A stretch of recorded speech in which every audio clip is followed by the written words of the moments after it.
Before you head to the beach, here's something you should know. More people will die in the ocean this year than from hurricanes, tornadoes, or lightning.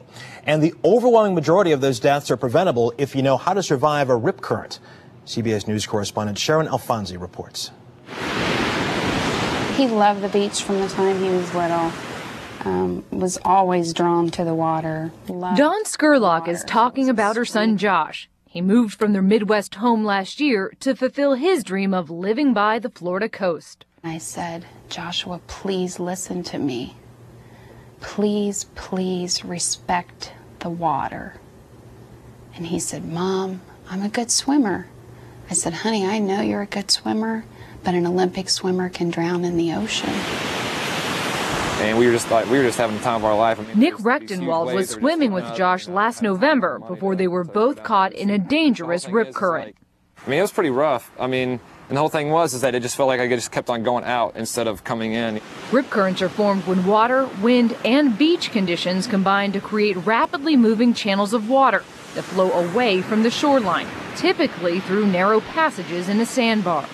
And each year, those currents pull about 100 panicked swimmers like Josh to their death. Normally, there isn't a lifeguard in sight. Now scientists are stepping in to see what they can do to help. At the University of Delaware Center for Applied Coastal Research, this wave tank is recreating a rip current. And as you can see, immediately the dye begins to collect, it condenses, and it just starts heading offshore through the breaking wave pattern. Researchers here use dyes and plastic floats to track the current, which typically lets up just beyond the breakers. So if you were just kind of let your body go and do what you wanted with the wave, this is kind of what a person would do, That's the idea. Don't panic. Let the rip current carry you out. Don't fight it. Once you get out past the breaker zone, then paddle along the beach, and you'll come back in. And you'll actually have the waves helping you on that side, essentially trying to push you back to shore. So you just can't get yourself back straight in. That's right. You can't beat the current. These wave tank scenarios are used in conjunction with computer models to better understand what's happening on the beach, where researchers also hope video images like these could soon help lifeguards and swimmers. They could be watching essentially the entire stretch of coastline in their town. And trying to decide if there are hotspots and places that they have to look out for.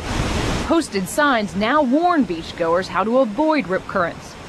If you don't know how it works, how are you going to know how to save your own life? Dawn Scurlock is now raising awareness in the Midwest through an educational video used in schools and produced in the memory of her son. I always felt that he was going to be famous. I always knew that. I just didn't know it was going to be this way, that he'd end up being a poster child for rip current awareness. Sharon Alfonsi, CBS News, New York. And like Josh, nearly 2/3 of the people who drown off of Florida shores are from inland states.